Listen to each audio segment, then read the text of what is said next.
whether in gardens or wild corners of the earth, flowers lend an indescribable charm to the surroundings in which they grow. Widely used as objects of ornamental, social, religious, and cultural value, flowers also are sites of sexual reproduction. Flowering is a major phase in the life cycle of a plant and takes place when the climate is congenial for pollination and the formation of seeds. This phase is, however, preceded by several physiological and morphological changes induced by hormones such as florigen present in the leaves. These changes lead to the differentiation of vegetative buds into floral buds and the development of the floral primordium, the rudimentary or preliminary stage of the flower or the flowering shoot. This primordium either bears a solitary floral bud or inflorescences that bear multiple floral buds.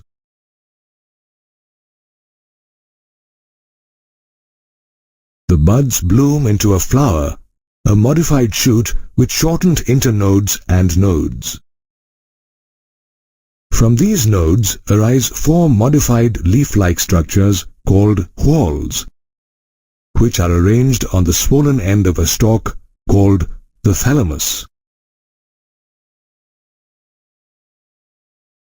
The whorls include the androecium, gynoecium, calyx that consists of sepals, and lastly the corolla comprising the petals.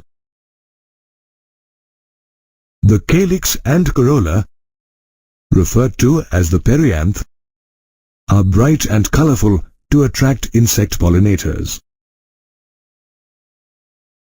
The gynoecium, on the other hand, which consists of one or many carpels or pistils, represents the female reproductive part, whereas the androecium, which consists of a whorl of stamens, is the male reproductive part of the flower.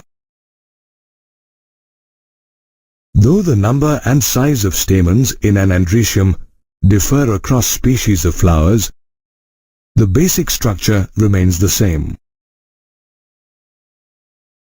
Every stamen, for instance, consists of a filament and an anther. The filament is a long and slender stalk whose proximal end is attached either to the thalamus or the petal of the flower. The anther, on the other hand, is bilobed in nature, with each lobe being dithecous or consisting of two thecas that are separated by a longitudinal groove that runs through the anther. The transverse section of the anther reveals that its lobes form a four-sided or a tetragonal structure. In the corner of each lobe is the microsporangium, a sac-like structure which is nearly circular in outline.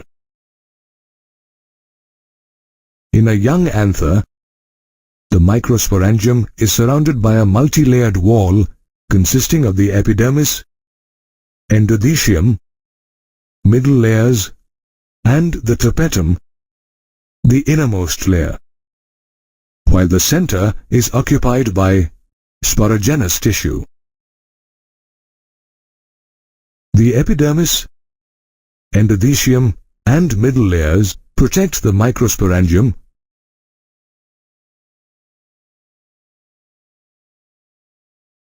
as well as aid in dehiscence, which is the splitting of the anther walls that causes the release of pollen grains.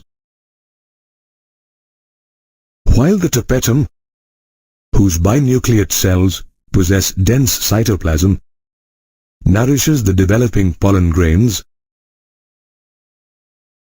the sporogenous tissue, on the other hand, consists of a group of compactly arranged homogeneous diploid cells called microspore mother cells or pollen mother cells. These microspore mother cells divide meiotically to form haploid microspores, which arrange themselves in a tetrad. The process of formation of microspores meiotically from a microspore mother cell is called microsporogenesis. As the anther begins to mature, both the microsporangium and microspores undergo changes. While the microsporangium develops into the pollen sacs that extend longitudinally through the length of the anther, the microspores separate from the tetrad and develop into pollen grains. Thus, the anther contains thousands of pollen grains which undergo mitosis to form two unequal cells. The larger cell, known as the vegetative cell, is characterized by a large, irregular-shaped nucleus, vacuoles, and abundant food reserves. While the smaller cell, known as the generative cell, is distinctly spindle-shaped and possesses dense cytoplasm. Moreover, the generative cell floats in the cytoplasm of the vegetative cell. Did you know that the vegetative cell and generative cell represent the two-celled stage of the pollen grain? Later, the generative cell undergoes mitotic division to produce two male gametes. The pollen grain is now said to be at the three-celled stage. After the formation of pollen grains, the endothecial cells lose water, which leads to tension in their cell walls. This tension causes the dehiscence or bursting of the anther along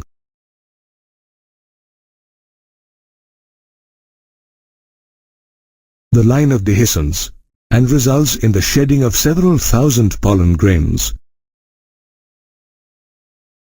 Are you aware that in cereals such as jowar, the pollen grains are shed at the three-celled stage, whereas in 60% of angiosperms, which include plants such as hibiscus,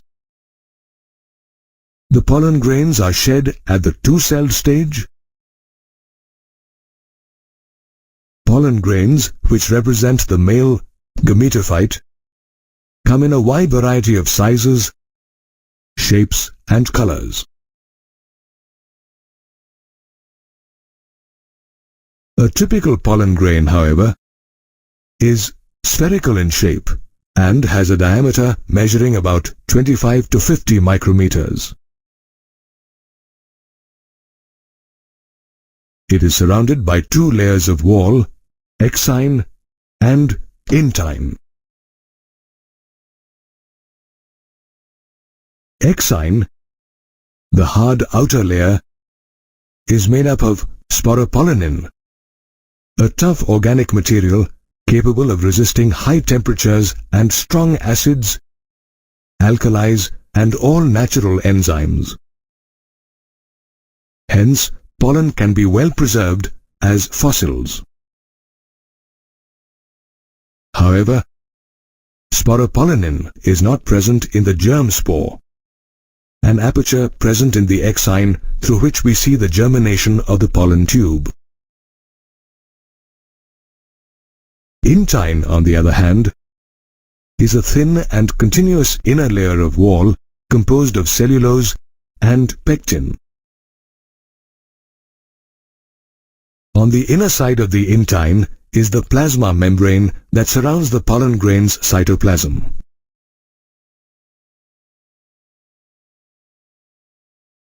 When pollen grains land on the stigma, they germinate into a pollen tube that carries the male gametes towards the embryo sac. This ability of the pollen grain to deliver the male gametes to the embryo sac is called pollen viability. However, factors such as temperature and humidity affect pollen viability. Moreover, pollen grains of different plants have different periods of viability.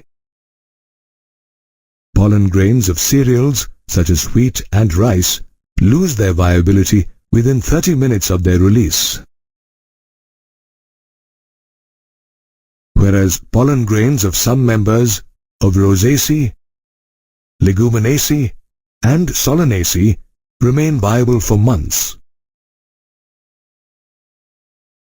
Pollen grains, which play a vital role in plant reproduction, are also often consumed by human beings as they are rich in nutrients.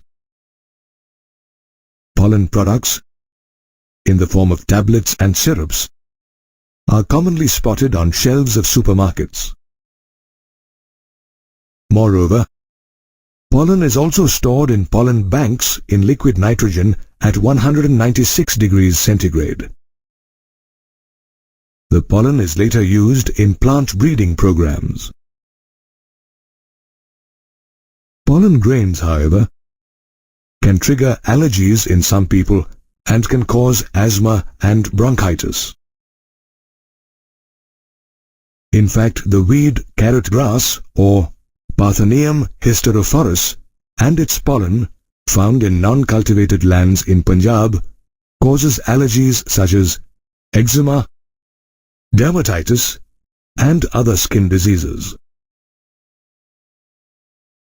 Pollen, formed inside the stamen, plays an important role in plant propagation and also serves as a source of nutrition, although in some cases it may trigger allergies.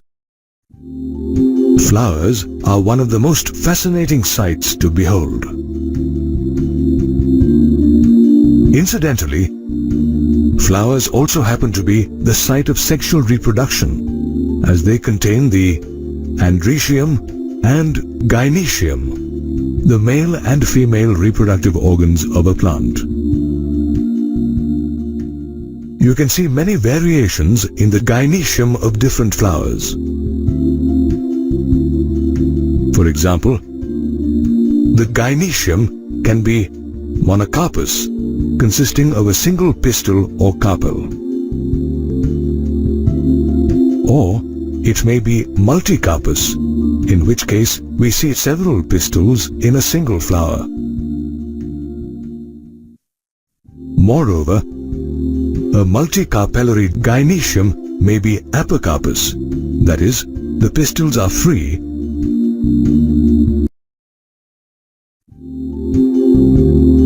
or syncarpous, where the pistils are fused. If you observe the structure of a pistil, you will find that it consists of the stigma at the tip, followed by the style in the middle and an ovary at the base. While the stigma is a landing platform for pollen grains, the style, an elongated, slender structure, connects the stigma to the ovary, the basal bulging part of the pistil. Morphological studies of the ovary have revealed that it contains one or more cavities called locules, or ovarian cavities that are surrounded by an ovary wall. Within the locule, you will find ovules or megasporangia that are attached to the ovary wall in a region called the placenta. These ovules may be arranged in free central, axial, marginal, parietal, or basal placentation. Moreover, after fertilization, the ovules form seeds, while the ovary develops into a fruit.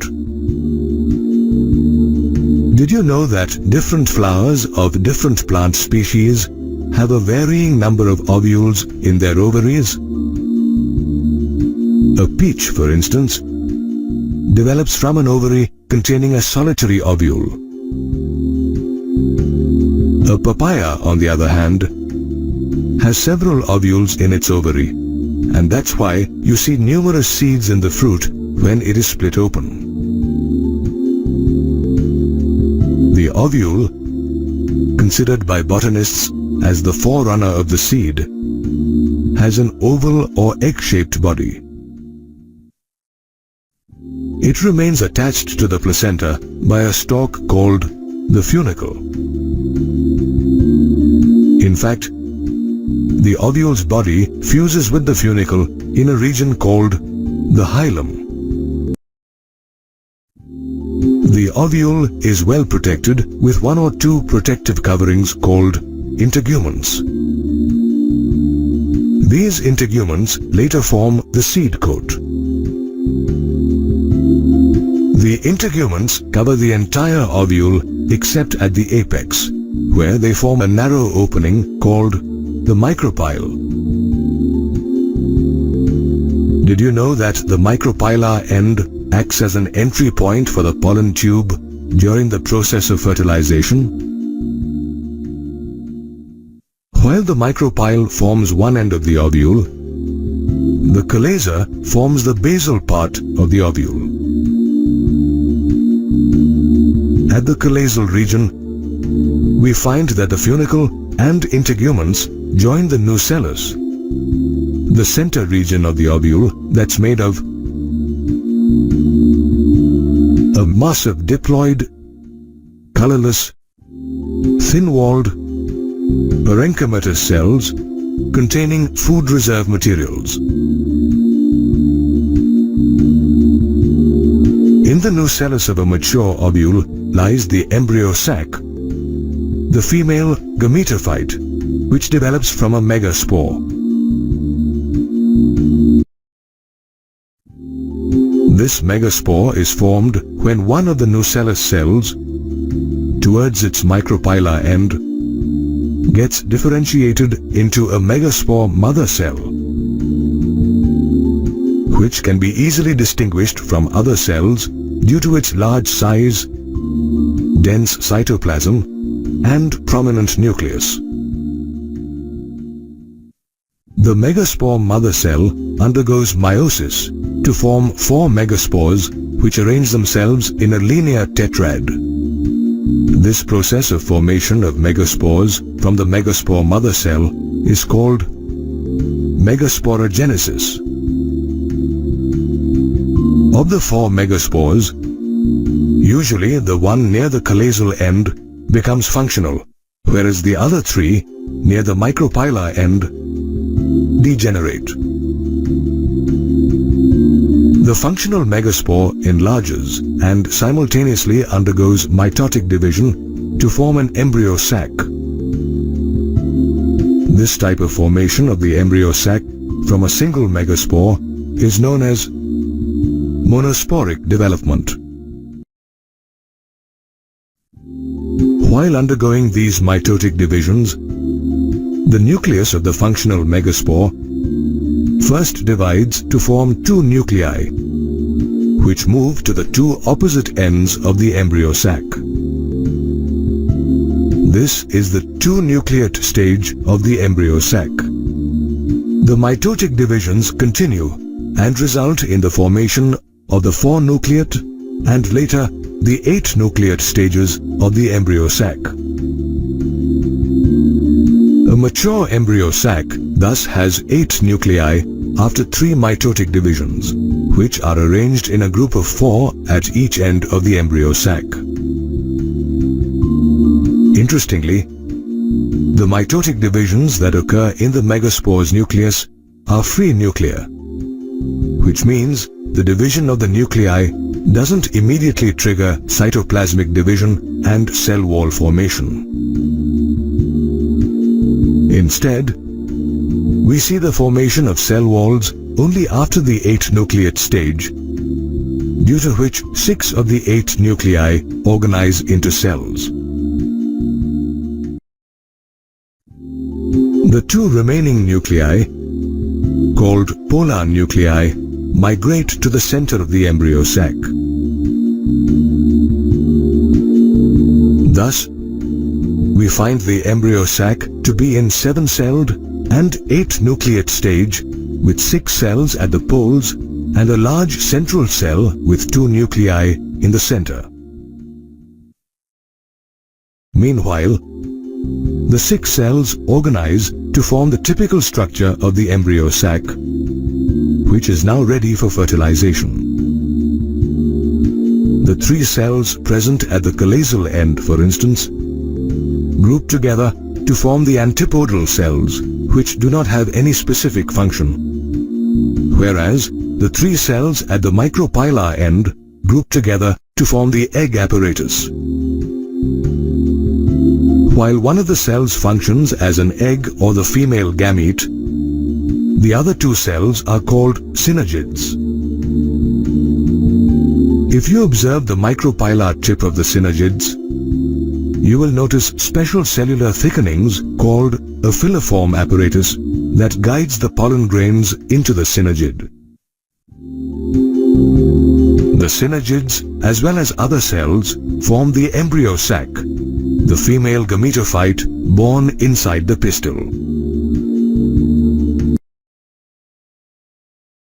Flowers are mainly responsible for bringing about fertilization and seed formation. To facilitate fertilization, it is necessary that the male gametes inside the pollen grains and the female gamete inside the ovule are brought together. However, since the gametes are immotile, pollen grains have to be transferred to the stigma.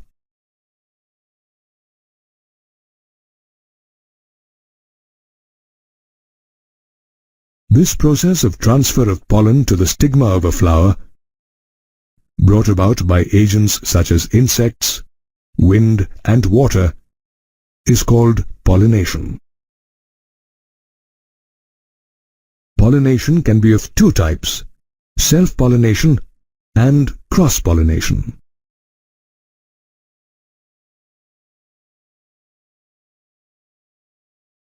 When pollination takes place within the same flower or between flowers of the same plant, it is known as self-pollination. In plants, self-pollination can occur either through autogamy or geitonogamy. In autogamy, pollen is transferred from the anther to the stigma of the same flower.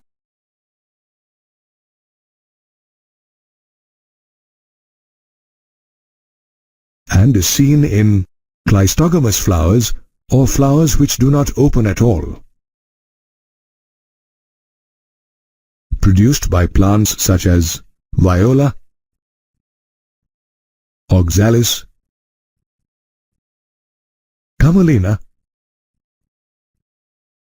and Arachis hypogea or peanut.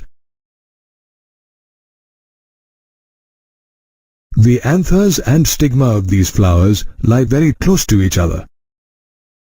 When anthers dehisce, pollen grains get deposited on the stigma, which ensures the production of seed sets even in the absence of pollinators. Autogamy, however, is rare in chasmogamous flowers, which open and expose their anthers and stigma, as it requires synchrony between pollen release and stigma receptivity. In geitonogamy, the second type of self-pollination, pollen is transferred from the anther of one flower to the stigma of another flower of the same plant. Apart from self-pollination, cross-pollination is also commonly seen in plants. This type of pollination involves the transfer of pollen grains from the flower of one plant to the stigma of the flower of another plant of the same type. This type of pollination is called xenogamy, or allogamy. Interestingly, xenogamy is the only type of pollination that brings genetically different types of pollen grains to the stigma.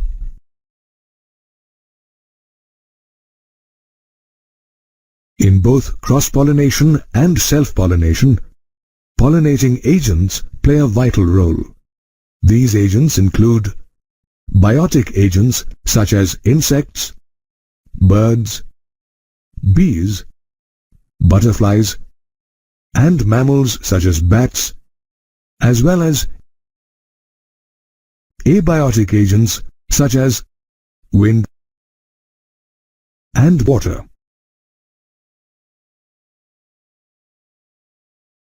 Incidentally, pollination in a majority of plants is aided by biotic pollinating agents, which get attracted by flowers which vary from each other to attract their specific pollinator. Insect-pollinated flowers, for instance, are usually large and fragrant. However, if they are small, they are bunched together in an inflorescence to make them conspicuous. Moreover, these flowers produce pollen grains as well as large quantities of nectar to reward the agents. When a pollinating agent comes in contact with the anther, its body gets covered in a coat of sticky pollen grains. When the agent sits on another flower to suck the nectar, the pollen present on their bodies comes into contact with the stigma, thus completing the process of pollination. Conversely, flowers pollinated by butterflies are usually lightly scented and brightly colored, with nectar not very deeply hidden, while those pollinated by beetles and flies secrete a rotten odor. Flowers pollinated by birds, on the other hand, have large, odorless orange or red tubes which are rich in honey. Certain plants attract pollinating insects by offering them shelter. For instance, Amorphophallus, a 6-foot-tall flower, attracts pollinating insects by offering them a safe haven to lay their eggs. In the yucca plant, on the other hand, a female moth transfers the pollen of another flower to the stigma and simultaneously deposits her eggs in the locule of the flower's ovary. The larvae, which hatch out of the eggs, start consuming some of the developing seeds, while leaving enough of them to propagate the plant. Thus, both the moth and the plant are dependent on each other for the completion of their respective life cycles. However, certain birds and insects such as the bumblebee visit flowers for nectar and pollen, but don't bring about pollination. These creatures are referred to as pollen robbers. Honeybees, as well as other insects, also pollinate a large number of aquatic flowering plants, such as the freshwater lily.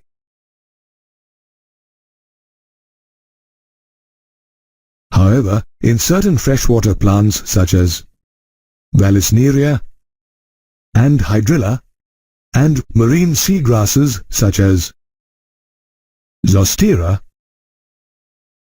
pollination occurs by water.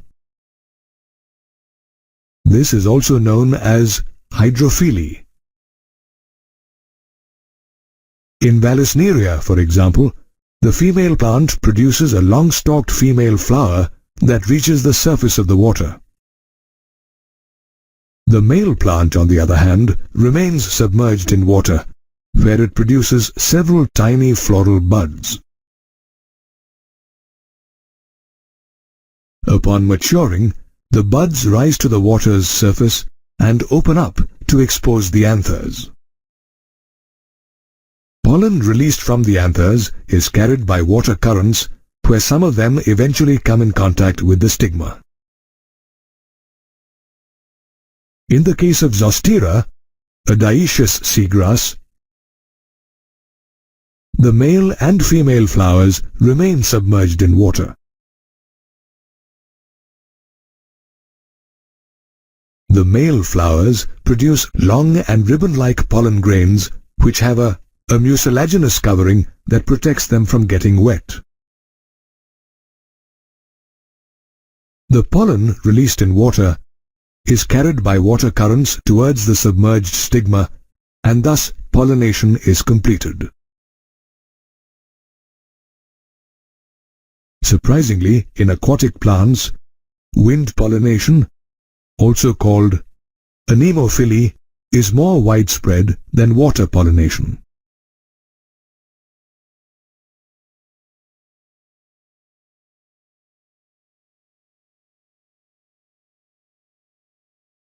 Wind pollination also occurs in terrestrial plants such as grass, bamboo, coconut, and maize.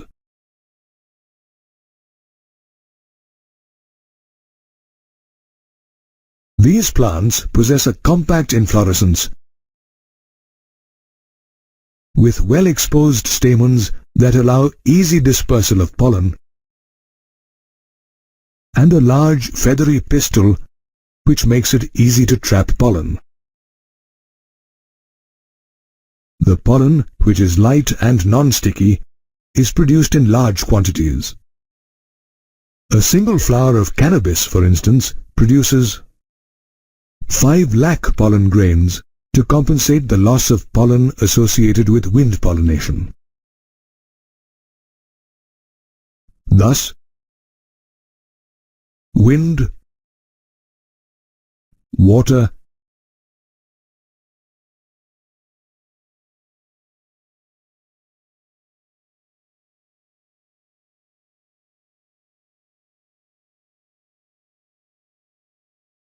as well as biotic pollinating agents bring about pollination.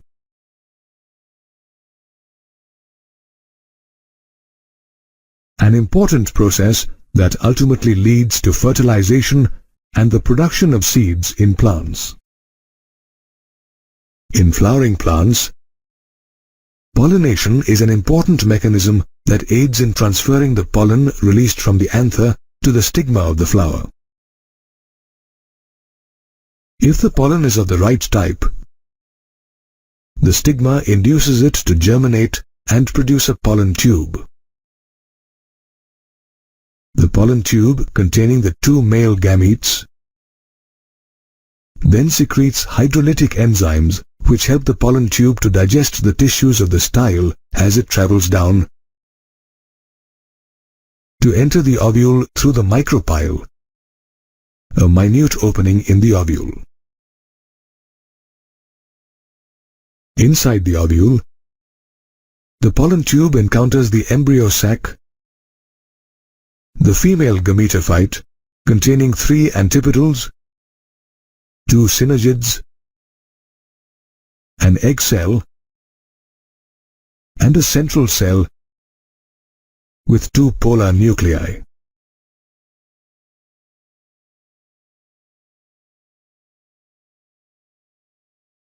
The pollen tube now enters one of the synergids through the filiform apparatus, during which it ruptures and releases the male gametes into the synergid's cytoplasm.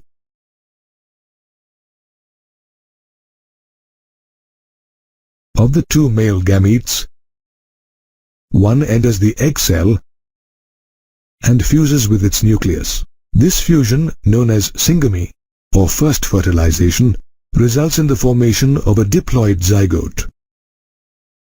Meanwhile, the other male gamete moves towards the 2 polar nuclei and fertilizes them to produce a triploid primary endosperm nucleus, or PEN.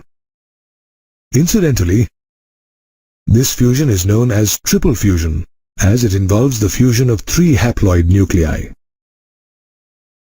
After the triple fusion, the central cell is called the primary endosperm cell. Did you know that syngamy and triple fusion together represent double fertilization? A phenomenon unique to flowering plants.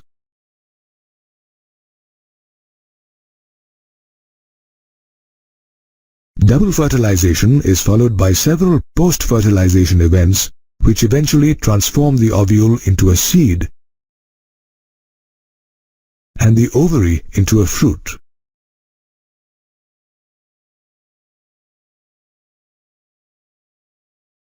These events include degeneration of the antipodals, synergids, and the development of the zygote into an embryo and the primary endosperm cell into the endosperm by repeated mitotic divisions.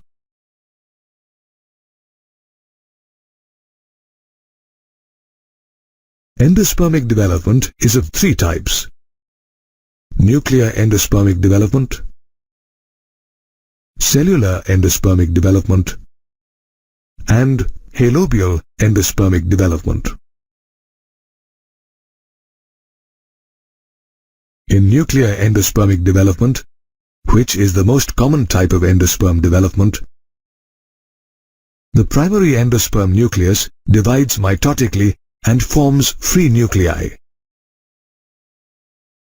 This division is sometimes followed by cytoplasmic divisions from the periphery.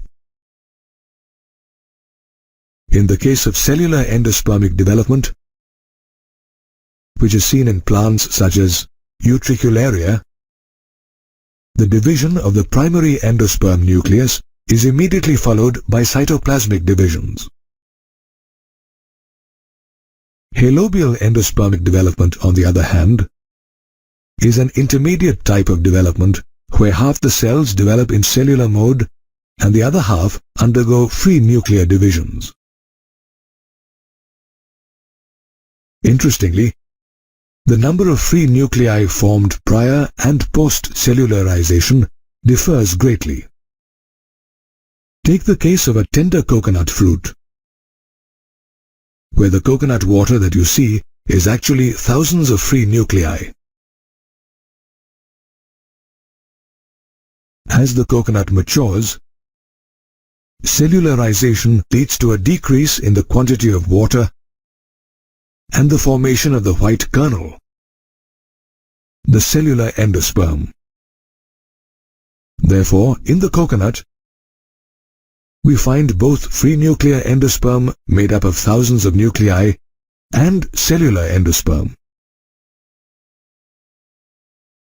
Histological studies have shown that endosperm contains stored food in the form of starch or proteins, as in cereals, or oil, as in castor or coconut. This food provides nourishment to the zygote while it is developing into an embryo. It is interesting to note that the endosperm also forms a major source of nutrition for human beings. Incidentally,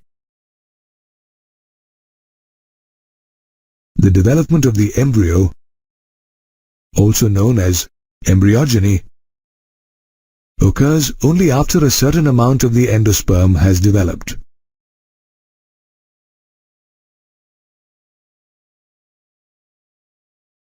In fact, in some plants, such as groundnut that belongs to the bean family, the mature seeds lack endosperm, as it gets completely absorbed by the developing embryo.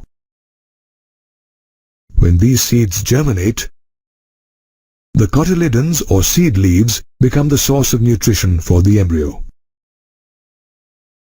However, in mature seeds of castor, we see that the endosperm is retained as a storage tissue. In the case of cereals, the alurone layer, which forms a part of the endosperm, stores food as well as secretes amylase enzyme for the digestion of stored starch during germination of the seed. Studies by botanists have revealed that during early embryogeny, the zygote divides into two cells.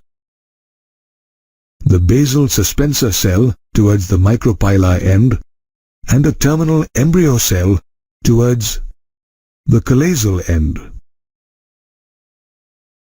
The basal suspensor cell further undergoes mitotic divisions and forms 4 to 8 cells which push the terminal embryo cell into the tissue of the endosperm to allow it to derive nourishment. Moreover, the terminal embryo cell also undergoes divisions to form a group of cells known as proembryo, which subsequently develops into a globular, heart-shaped and torpedo-shaped mature embryo. The structure of a mature dicotyledonous embryo is nonetheless different from that of a monocotyledonous embryo. A dicotyledonous embryo, for instance, consists of an embryonal axis and 2 cotyledons. The epicotyl, the portion of the embryonal axis above the level of the cotyledons, terminates with the plumule or stem tip. Below the level of the cotyledons is a cylindrical portion called the hypocotyl that terminates at the radicle or root tip, which is covered with the root cap. On the other hand, a monocotyledonous embryo, commonly found in the grass family, has only one cotyledon called a scutellum, situated towards the lateral side of the embryonal axis. The upper portion of this axis, known as the epicotyl, lies above the attachment of the scutellum. The epicotyl has a shoot apex and a few leaf primordia enclosed in the coleoptile, a hollow foliar structure. The lower end of the embryonal axis has the radicle and root cap covered in an undifferentiated sheath called the coleorhiza. Interestingly, the various parts of the embryo develop differently as the seed germinates. In this manner, the embryo as well as endosperm develops from the zygote and primary endosperm cell after fertilization has taken place in flowering plants. For us, fruit means a mango, papaya, apple, or a banana. However, for a botanist, fleshy and juicy mangoes or papayas are as much a fruit as are groundnuts or cashew nuts, which are dry in nature. Fruit, the final product of sexual reproduction, develops from an ovary post-fertilization. Incidentally, in most cases, fertilization and the development of fruit triggers the withering of other parts of the flower, including the sepals, petals, and stamens. However, in some cases like apple, floral parts such as the thalamus become a part of the fruit. Such fruit in which other parts of the flower besides the ovary are involved in the formation of the fruit are called false fruit.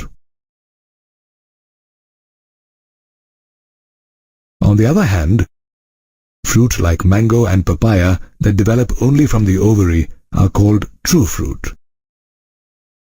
Interestingly, while mango and papaya develop after fertilization, fruit like banana develop without fertilization and are called parthenocarpic fruit.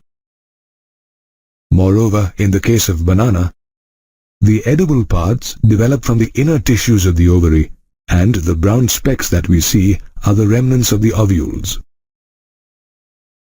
If you cut open a fruit, you will see that it is made up of two parts, the pericarp and one or more seeds.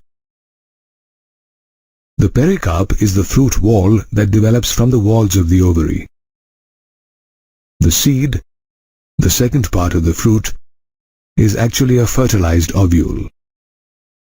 Typically, a seed is enclosed in a tough outer protective covering called the seed coat, which is actually the hardened integument of the ovule. The micropyle of the ovule persists in the seed as a small pore through which water and oxygen enter when the seed germinates.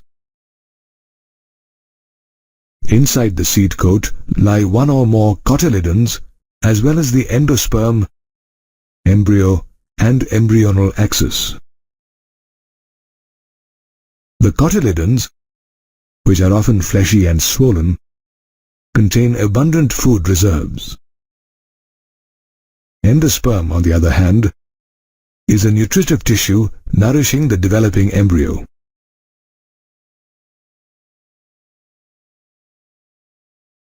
Interestingly, in certain plants such as bean and pea, the developing embryo completely consumes the endosperm. Such seeds that contain no endosperm are called non-albuminous seeds.